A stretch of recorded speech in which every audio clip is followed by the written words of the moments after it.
Welcome to Learn Easy, where students achieve excellence.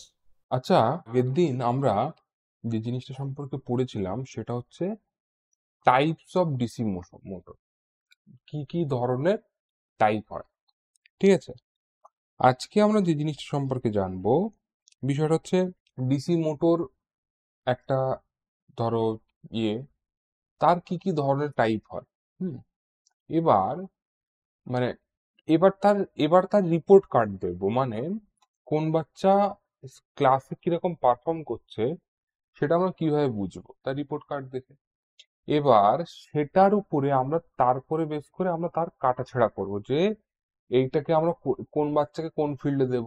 মানে যে science পড়তে ভালোবাসে তাকে সায়েন্সের ফিল্ডে দেব, যে যে হচ্ছে আর্টস পড়তে ভালোবাসে তাকে আর্টসের ফিল্ডে দেবো, যে কমার্সে ভালো সে কমার্সের ফিল্ডে দেবো। তো বিষয়টা হচ্ছে যেটা, তো ডিসি মোটরের আমাদের যে টাইপ অফ ডিসি মোটর তোমরা আগের দিন পড়েছো। এবার এর বিভিন্ন ক্যারেক্টারিস্টিক্স গুলো, মানে কিরকম ভাবে কোনো সার্কিটে ফেললে কিরকম ভাবে বিহেভ করে, তার উপরে বেস করে তার অ্যাপ্লিকেশন আমরা এখন এর পরে আমরা হচ্ছে দেখবো। তার উপরে বেস করে যে অ্যাপ্লিকেশনটা হয় সেটা আমরা তোমার হচ্ছে দেখবো।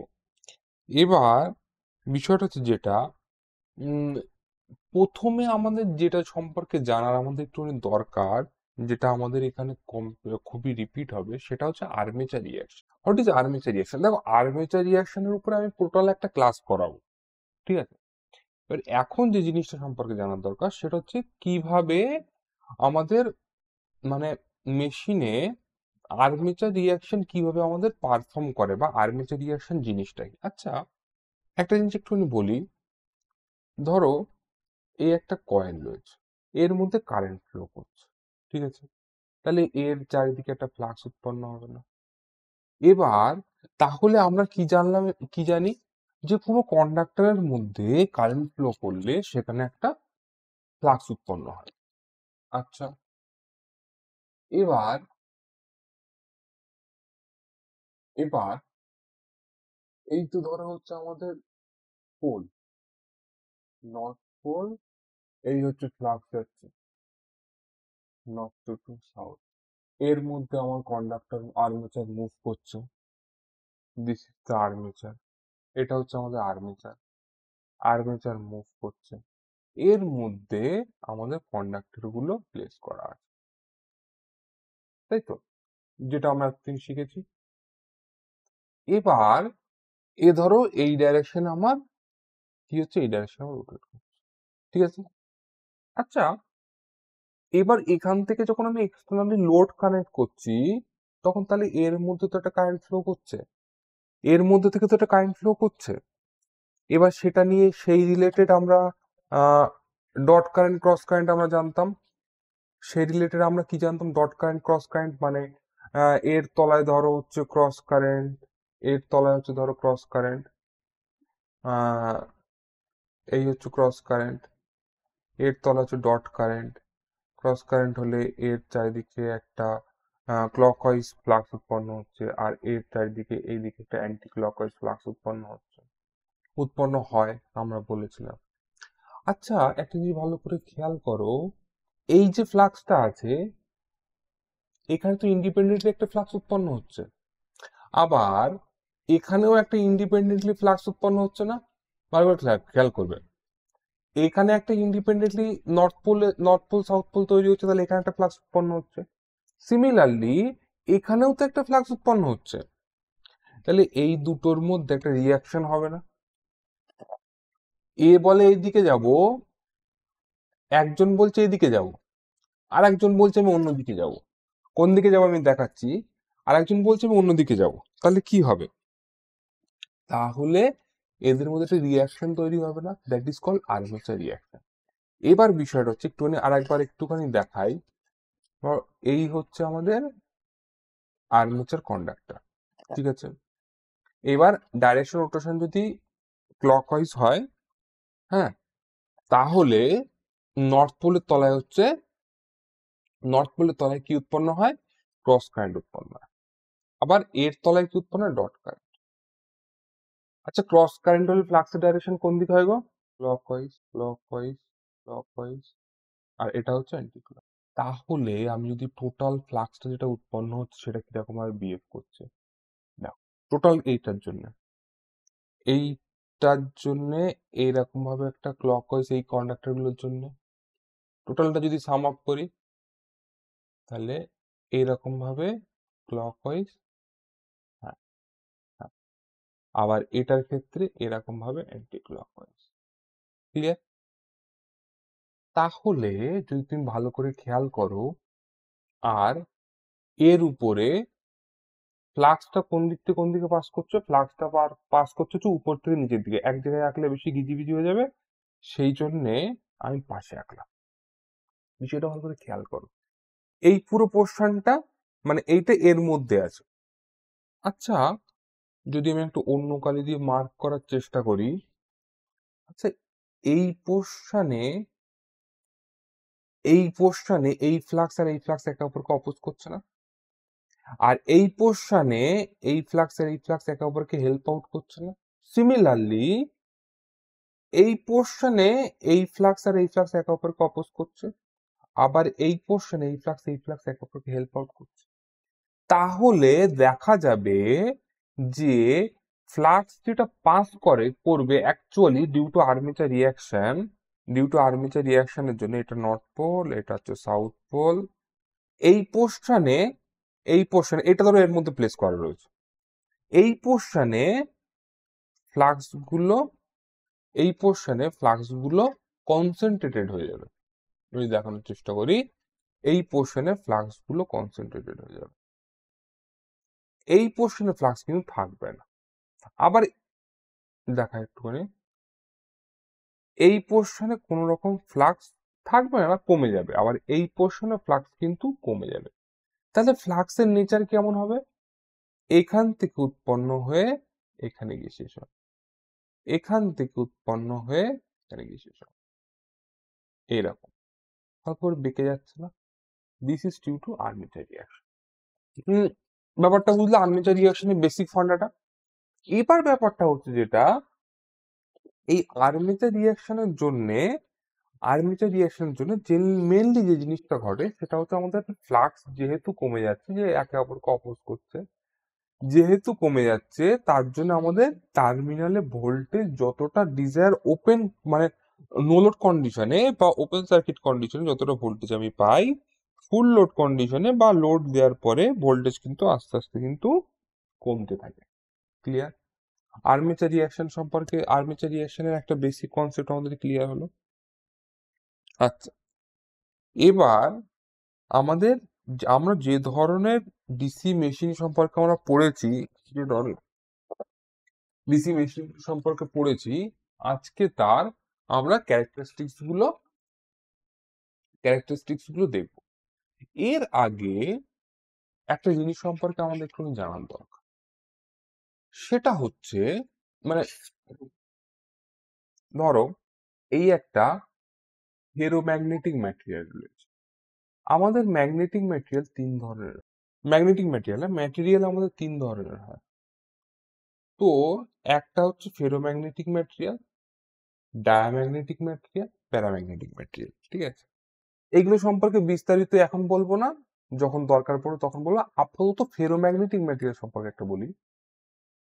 ফেরোম্যাগনেটিক ম্যাটেরিয়ালের মধ্যে অসংখ্য ছোট ছোট টিনি ম্যাগনেট থাকে, ইনফিনিটি নাম্বার।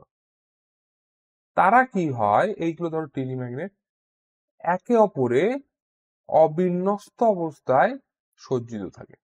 ঠিক আছে, কোনো পার্টিকুলার ডিরেকশনে সজ্জিত থাকে, হলো কোনো পার্টিকুলার ডিরেকশনে সজ্জিত থাকে না। এরপরে আমি যখন এর উপরে কোনো ম্যাগনেটাইজিং ফোর্স দেব, ম্যাগনেটাইজিং ফোর্স কি, একটা পোল এই ম্যাগনেট হতে পারে, এই ম্যাগনেটের ধরো এটা নর্থ পোল, এটা সাউথ, এটাকে কি করব, এর উপরে এই ডাইরেকশন যদি মুভ করাই, আচ্ছা নর্থ পোল কি করে, সাউথ পোলকে অ্যাট্রাক্ট করে না? তো এর মধ্যে যে টিনি ম্যাগনেট গুলো আছে সেই টিনি ম্যাগনেট গুলো কি হবে, এর দ্বারা আকৃষ্ট হবে, সাউথ পোল আকৃষ্ট হবে। আকৃষ্ট হয়ে আমি যখন এখান থেকে এই ডাইরেকশনে মুভ করব, তখন ও এর থেকে এই ডাইরেকশনে মুভ করব, ও তখন ওই সাউথ পোল গুলোকে টেনে নিয়ে এক সাইডে নিয়ে যাবে। আর নর্থ পোল গুলো তার অপোজিট ডিরেকশন, তারপর নর্থ পোল ইয়েকে তোমার হচ্ছে অপোজ করে। সিমিলারলি যদি ধরো এই একটা ফেরোম্যাগনেটিক ম্যাটেরিয়াল রয়েছে, কি রয়েছে, একটা ফেরোম্যাগনেটিক ম্যাটেরিয়াল। হ্যাঁ, এবার এর মধ্যে কি রয়েছে, অবিন্যস্ত অবস্থায় মানে ছড়িয়ে রয়েছে। এবার আমি ম্যাগনেটাইজিং ফোর্স কি শুধুমাত্র নর্থ পোল সাউথ পোল এইভাবে দিতে পারি, বা পোল সৃষ্টি করে দিতে পারি? ম্যাগনেটাইজিং ফোর্স হচ্ছে উপরে উপরে কয়েল জড়িয়েও দিতে পারি। কয়েল জড়ানো মানে কি, কয়েল এরপরে একটা কয়েল জড়ানো, ঠিক আছে, কয়েল যখন জড়ালাম, কারেন্ট পাঠালাম, তাহলে এর মধ্যে ফ্লাক্স উৎপন্ন হবে। যখনই ফ্লাক্স উৎপন্ন হবে, এর মধ্যে যে টিনি ম্যাগনেট গুলো আছে একটা পার্টিকুলার ডাইরেকশনে কি করবে, একে অপরকে পার্টিকুলার ডাইরেকশনে সজ্জিত করবে। আচ্ছা, ও কতক্ষণ সজ্জিত হবে? ধরো মানে বিষয়টা এরকম, একটা ক্লাসে যখন কোনো টিচার নেই, তখন ক্লাস ছেলেপিলে কি থাকে, এদিক ওদিক বিন্যস্ত হয়ে থাকে না, এ পিছনে বসে রয়েছে, ও ওর সঙ্গে গল্প করছে, সে তার সঙ্গে গল্প করছে, এরকম পজিশনে থাকে। যখন আমি সেই ক্লাসের টিচার আসে, তখন কি করে, তখন ছেলেগুলো সব এক পার্টিকুলার ডাইরেকশনে মানে সামনের দিকে টিচারের দিকে মুখ করে বসছে। কিছু তার মধ্যেও কিছু ছেলেপিলে থাকে যারা পিছন দিকে তখনও গল্প করছে, টিচার তার দিকে একটু ধমক টমক দিলে তারপর সামনের দিকে গিয়ে মানে তাকায় বা সামনের দিকে ফিরে বসে। তো ব্যাপারটা হচ্ছে যেটা যেটা বলার জন্য এত কিছু বললাম, বিষয়টা হচ্ছে যখন আমি টিনি ম্যাগনেটকে প্রথমে ইনিশিয়ালি ম্যাগনেটাইজ করা হচ্ছে, একদম ইনিশিয়াল কন্ডিশনে যখন ম্যাগনেটাইজ করা হচ্ছে, তো ওর মধ্যে ওই টিনি ম্যাগনেট গুলো সজ্জিত হওয়ার হার depends on the magnetising force. মানে টিচার যত কড়া হবে, তত ছেলেমেয়ে সামনে দিকে তাকাবে। টিচার যদি হালকা হয়, যে না, টিচারের প্রতি যদি ছেলেমেয়ে ভক্তি না থাকে, তো কি করবে, কিছু ছেলে সামনের দিকে তাকিয়ে বসে থাকবে, কিছু ছেলে পিছন দিকে তাকিয়ে বসে থাকবে, কিছু ছেলে মোবাইল ঘাঁটবে, এরকম হবে। তো ব্যাপারটা হচ্ছে যেটা যেটা বলার জন্য এত কিছু বলছি, তো বিষয়টা হচ্ছে ম্যাগনেটাইজিং ফোর্স ম্যাগনেটাইজিং ফোর্স যত বেশি হবে, তত তোমার হচ্ছে ওর মধ্যে টিনি ম্যাগনেট গুলো সজ্জিত হয়ে যাবে। আচ্ছা, একটা সময় তো আসবে, একটা লেভেল তো আসবে, যখন কিনা আমার ওর মধ্যে ম্যাগনেটাইজিং ফোর্স এরপরে বেশি দিলেও দেখা যাবে যে ফ্লাক্স আর বেশি বাড়ছে না। ম্যাগনেটাইজিং ফোর্স মানে ধরো এখানে কারেন্ট বাড়লে হচ্ছে এই কন্ডাক্টরের মধ্যে ফ্লাক্স উৎপন্ন হবে। এই কন্ডাক্টরের যখনই কারেন্ট বাড়বে, ধরো এইটা এরপরে সজ্জিত হয়ে রয়েছে, ধরো এর মধ্যে উম হ্যাঁ, এর মধ্যে সজ্জিত হয়ে গেছে, কিছু দু চারটে অবিন্যস্ত অবস্থায় রয়েছে, ঠিক আছে। এবার আমি এরপরে কন্ডাক্টরটাকে অন্য কালি দিয়ে দেখায়, দেখতে ভালো লাগবে। এরপরে কন্ডাক্টরটাকে, এ হচ্ছে কারেন্ট। এবার হুম এবার তাহলে কি হচ্ছে, এর মধ্যে ফ্লাক্স উৎপন্ন হচ্ছে। এবার আমি যদি কারেন্টের পরিমাণ বাড়াই, ফ্লাক্স বাড়বে। কতক্ষণ অবধি বাড়বে? ততক্ষণ অবধি বাড়বে যতক্ষণ পর্যন্ত ওর মধ্যে আর কোন রকম টিনি ম্যাগনেট লেফট ওভার নেই, মানে পড়ে নেই যে ওটাকে সজ্জিত হওয়া। যখন সমস্ত টিনি ম্যাগনেট সজ্জিত হয়ে গেছে, তাহলে ওর মধ্যে আর কোনো এক্সট্রা টিনি ম্যাগনেট নেই যেটা ওকে সজ্জিত হতে হবে। তো সেক্ষেত্রে দেখা যাবে যে ওই যে পজিশনে গিয়ে আর কোনো টিনি ম্যাগনেট লেফট ওভার নেই, মানে পড়ে নেই তোমার হচ্ছে সজ্জিত হওয়ার জন্যে। সেই পজিশনটাকে আমরা বলবো ম্যাগনেটিক স্যাচুরেশন। মানে ওর পরে গিয়ে আর কোনো টিনি ম্যাগনেট সজ্জিত হওয়ার নেই, বা নতুন করে টিনি ম্যাগনেট ওখানে সাজানোর নেই। তখন কি হবে, সে হচ্ছে, তো সেটাকে আমরা বলবো কি ম্যাগনেটিক স্যাচুরেশনে চলে গেলে আর ফ্লাক্স তারপরেও বাড়ে, কিন্তু খুব কম অ্যামাউন্ট অফ বাড়ে। মানে ইনিশিয়ালি যে অ্যামাউন্ট অফ কারেন্ট দিলে যতটা ফ্লাক্স উৎপন্ন হচ্ছিল, পরবর্তীকালে সেটা দেখা যাবে সেই অ্যামাউন্ট অফ ফ্লাক্স উৎপন্ন করতে অনেক বেশি অ্যামাউন্ট অফ কারেন্ট লাগছে। বুঝলে ব্যাপারটা? তো আমরা যদি একটা আঁকি, গ্রাফ আঁকি, এই বরাবর দিলাম হচ্ছে কারেন্ট আই, এই বরাবর, তো দেখা যাবে কাজটা এরকম ভাবে শুরু হয়ে এরকম ভাবে উঠবে, উঠে গিয়ে, তো গ্রাফটা এই পোর্শনে, এই পোর্শন ইয়েতে কারেন্ট বাড়ছে, দেখো ফ্লাক্স বাড়ছে, কারেন্ট বাড়ছে।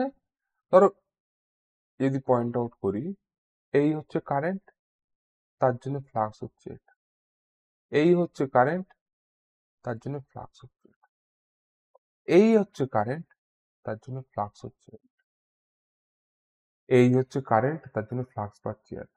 কিন্তু তুমি দেখো এরপরে এখানে কারেন্ট বাড়ছে, সেই অর্থে কি ফ্লাক্স বাড়ছে? বাড়ছে না কিন্তু। তো এই যে এই পোর্শনের পরের যে এই যে পোর্শনটা, এই যে পোর্শনটা, এইখানটাকে বলবো আমরা ম্যাগনেটিক স্যাচুরেশন। ঠিক আছে? স্যাচুরেশনের পরে কি হচ্ছে, ওর ফ্লাক্স আর সেই অ্যামাউন্ট অফ ফ্লাক্স কিন্তু বাড়ছে না।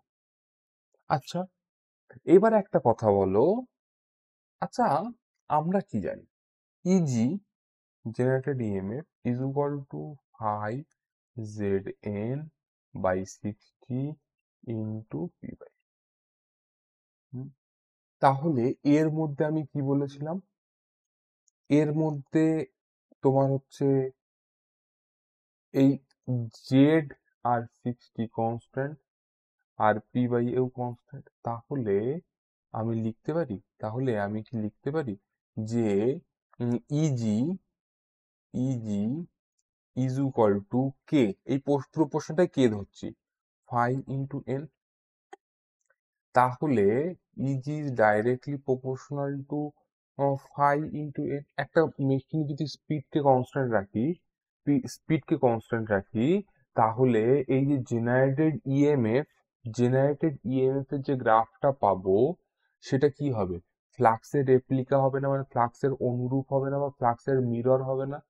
তো এই গ্রাফটাই আমরা পাবো ফর জেনারেটেড ইএমএফ এর ক্ষেত্রে, ইনিশিয়ালি এখান থেকে শুরু হয়ে এরকম। আচ্ছা, এবার একটা প্রশ্ন আছে, প্রশ্ন, যে তোমরা একটা কোশ্চেন করতেই পারো যে দাদা এই যে পোর্শনটা আমার জিরো থেকে শুরু হলো না কেন, কিছুটা উপর থেকে শুরু হলো, কোশ্চেন আসতেই পারে মনে।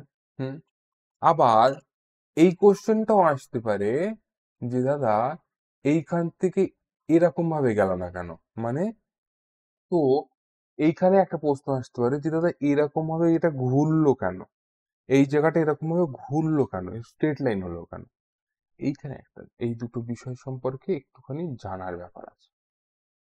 জানাটা হচ্ছে কি, ব্যাপারটা হচ্ছে, আচ্ছা ক্লাসে যখন টিচার চলে যাওয়ার পরে সবাই কি এদিক ওদিক কি হই হল্লা করা শুরু করে? নিশ্চয়ই না। কিছু ভালো ছেলে থাকে যারা তখনও ক্লাসের সামনের দিকে তাকিয়ে থাকে এবং মানে সুষ্ঠুভাবে ক্লাস চলাকালীন যেরকম ভাবে বসে থাকে, ওইখানে সে বসে থাকে। ঠিক আছে? এবার বিষয়টা হচ্ছে যে এই ম্যাগনেটের ক্ষেত্রে ব্যাপারটা হচ্ছে এরকম, যখন ওর মধ্যে টিনি ম্যাগনেট গুলো, মানে ম্যাগনেটাইজিং ফোর্স, বার ম্যাগনেট বলো অথবা কারেন্ট বলো, যে কোনো একটাকে তুলে নেয়ার পরে কিছু টিনি ম্যাগনেট আছে যারা আগের কন্ডিশনে ফিরে না গিয়ে ওই অবস্থাতেই সজ্জিত থাকে, ওরটার জন্যে কিছু অ্যামাউন্ট অফ ফ্লাক্স, মানে কোন রকম ম্যাগনেটাইজিং ফোর্স ছাড়াও পাওয়া যায়, সেটাকে বলে তোমার হচ্ছে রেসিডুয়াল বৈশিষ্ট্য। রেসিডু মানে হচ্ছে ইনহারেন্ট বৈশিষ্ট্য, সেই জন্য ওটাকে বলে হচ্ছে রেসিডুয়াল ম্যাগনেটিজম। আর এই যে পোর্শনটা, এই যে পোর্শনটা, এই যে পোর্শনটা, যে পোর্শনটা উঠে না হালকা করে একটু ইয়ে হচ্ছে, এটা হয় হচ্ছে বিকজ অফ ম্যাগনেটোট্রিকশন। মানে ওখানে ম্যাগনেটাইজিং ফোর্স দেওয়ার সঙ্গে সঙ্গে, দেখো এই জায়গাটা ভালো করে খেয়াল করো, এখানে জিরো, অথচ হালকা করে কারেন্ট কিন্তু বাড়ছে বাড়ছে, অথচ সেই তুলনায় ফ্লাক্স কিন্তু বাড়েনি, মানে এইখানকার তুলনায়। ওটাকে হলো ম্যাগনেটিকশন, মানে ম্যাগনেটাইজিং ফোর্স দেওয়ার সঙ্গে সঙ্গে একটুখানি সাম ভ্যালু অফ ডিলে হয়, মানে তোমার হচ্ছে ফ্লাক্সটা বিল্ড আপ হতে। কারণ হচ্ছে ওই যে মানে টিচার এসে সঙ্গে সঙ্গে তো আর সজ্জিত হবে না, একটুখানি সময় তো লাগবে, ছেলেমেলে এদিক ওদিক ছিল, জল খেতে গেছিল, হ্যাঁ, তো ওদের তো আসতে অ্যারেঞ্জ হতে একটু সময় লাগবে, ওই সময়টাকে বলে, ওইটার জন্য ওই কার্ভটা ওই জায়গাটা একটুখানি হালকা করে টিল্টেড থাকে। ঠিক আছে, তাহলে আমরা এখান থেকে কি কি জানলাম? রেসিডুয়াল ম্যাগনেটিজম সম্পর্কে জানলাম, ম্যাগনেটাইজিং কার্ভ জানলাম, ঠিক আছে, ম্যাগনেটিক স্যাচুরেশন জানলাম। আচ্ছা, এই যে পোর্শনটা, এই যে পোর্শনটা, এই যে আচ্ছা এইখানটা দেখ, এই যে পোর্শনটা, আচ্ছা লাল কালি দেখলে বুঝতে অসুবিধা হবে, হলুদ, হুম, এই যে পোর্শনটা, এইটাকে বলা হচ্ছে নি, হাঁটুর মতন দেখতে না? ক্লাস পুরোটা করতে হলে তোমাদেরকে ডাউনলোড করতে হবে লার্ন ইজি অ্যাপ। সেখানে তুমি পুরো ক্লাসটা পাবে এবং সেখানে রেগুলার আপডেট পাবে, কিভাবে ক্লাসটা করা হচ্ছে, রেগুলার নোট পাবে এবং তোমাদের সমস্ত যাবতীয় সমস্যা পার্সোনালি সলভ করা হবে। তার জন্য এক্ষুনি ডাউনলোড করো লার্ন ইজি অ্যাপ।